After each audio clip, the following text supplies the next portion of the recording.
It's alright. Hush.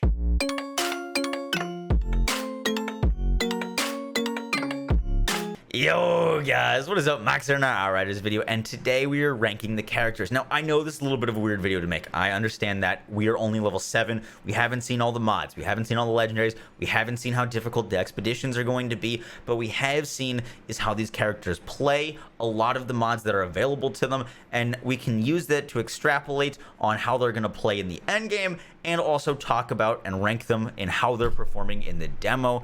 If you guys find this video helpful in any way, be sure to drop a like, comment, and subscribe.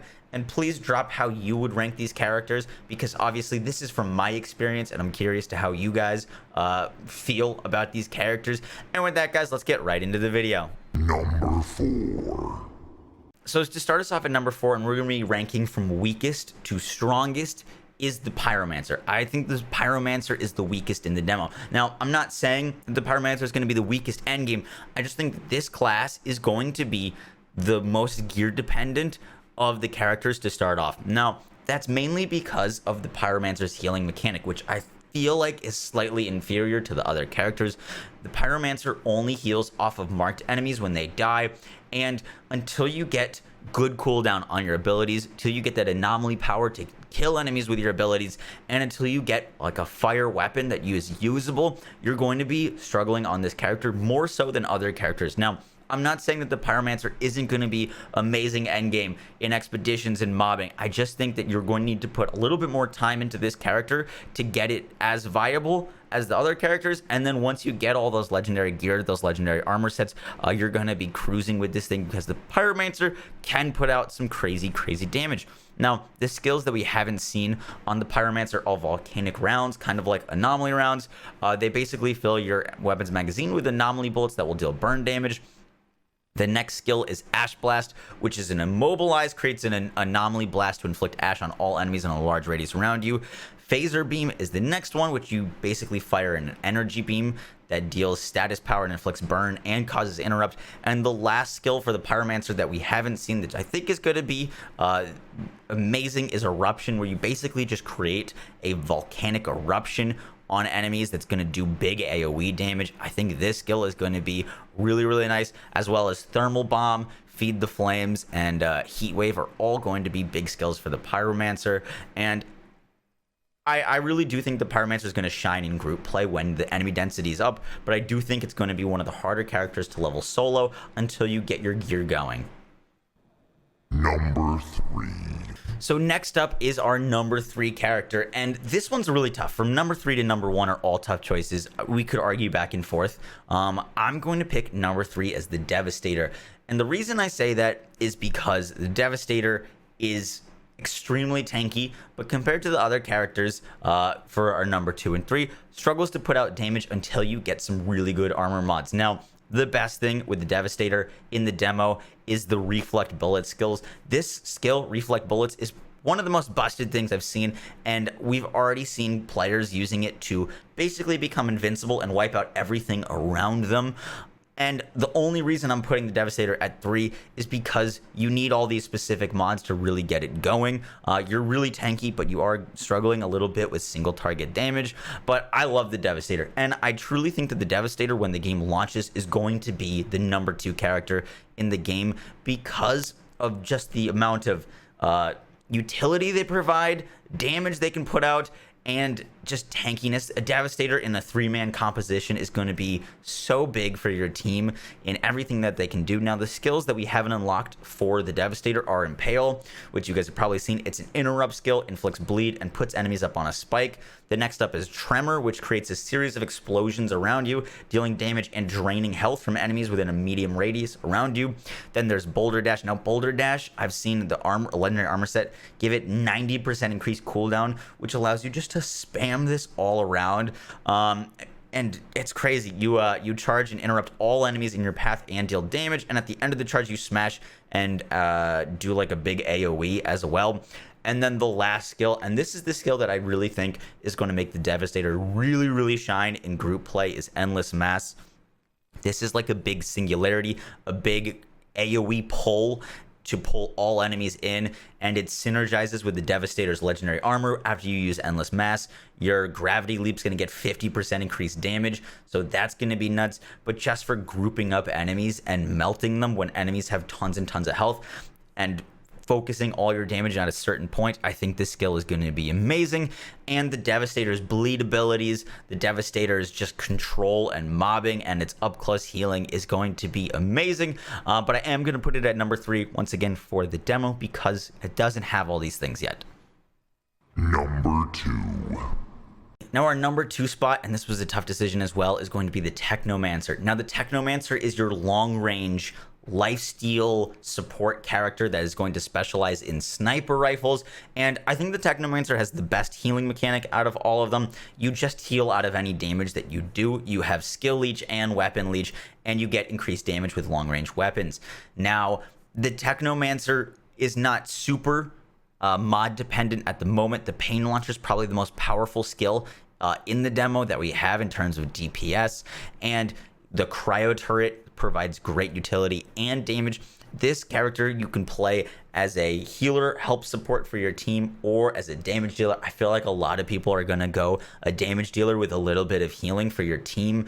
And the abilities that we haven't unlocked for the TECHNOMANCER are Tools of Destruction, which is going to conjure a rocket launcher or a minigun.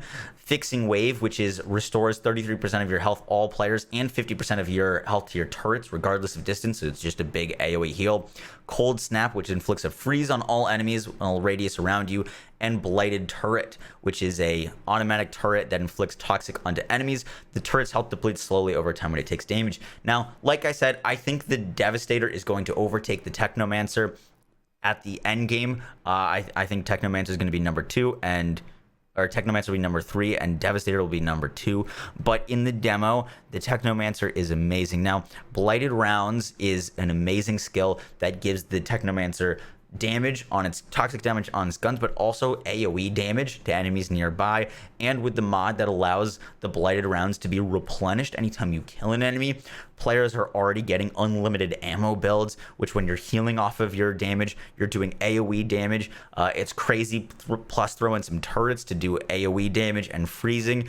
Your team's support and your just individual boss melts are crazy. Now, looking at the TECHNOMANCER's legendary mods, one caught my eye that I think you guys would be super interested to know, and that is a tier 3 Sharp Eye mod.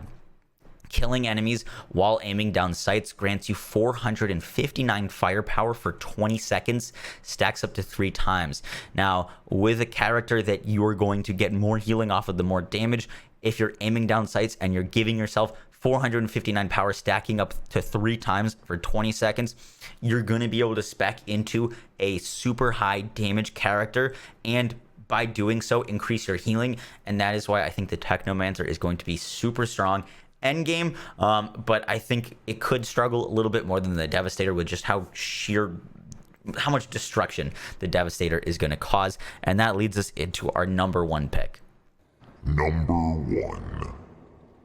So our number 1 pick, and this may not be a surprise, is the TRICKSTER. I saw so many people say, man, I didn't like this game. I was trying the PYROMANCER, I was trying this, and it just like wasn't working, wasn't enjoying it. But then I picked up the TRICKSTER, and wow, like everything clicked. That was the experience that I had playing this character.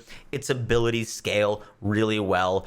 The healing is really good. You get a mix of like really fast, like infiltrator style vibes with actually like a decent amount of survivability when you get damage mitigation from your shields, and you're also getting healing when you kill things.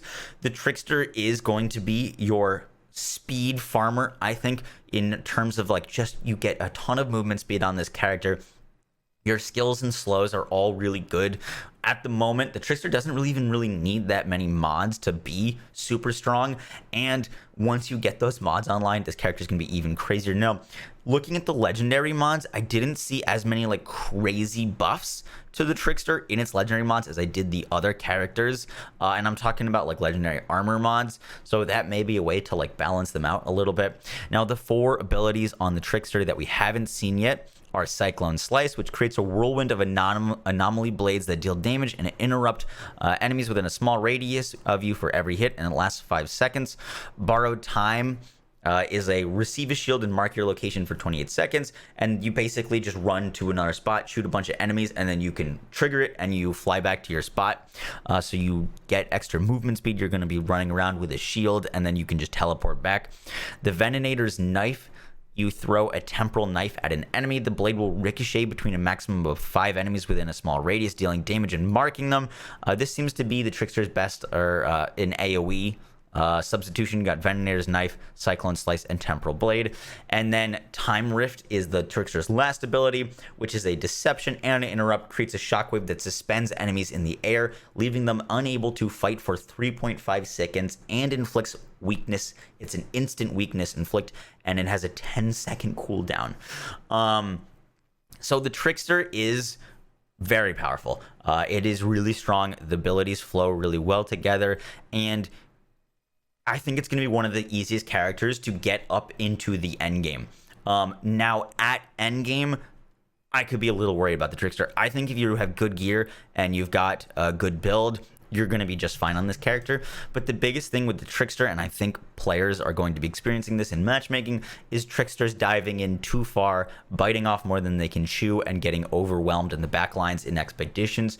As long as you can keep killing things, you're going to be okay. But the fact that you're kind of separating yourself from your team as a playstyle in this character hopefully doesn't hurt. If you can keep up your damage and you can keep up those like pump shotgun kills to kill things every 1 or 2 shots, I think this character is going to be an absolute monster and probably one of the go-to characters. I would assume this is going to be one of the most popular characters, and that's why it's my pick for number 1. It's not super mod dependent. The damage is crazy. The abilities are really cool.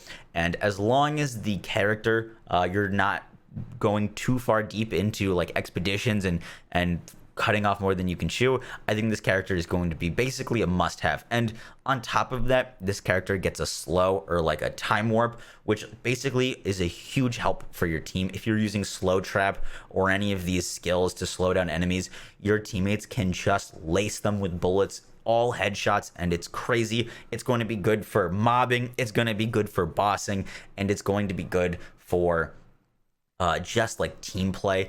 All right, guys, that's going to be it for the video. If you enjoyed, be sure to drop a like, comment, and subscribe. And if you disagreed with me in this list, if you agreed, rank the characters how you would in the comment, because I'm curious to how you guys would rank them. Obviously, this is my opinion and how I would rank them, but I'm curious to what you guys think, because obviously everyone's going to have different experiences while playing. I will catch you guys in the next one. Take care. Peace. I was put in the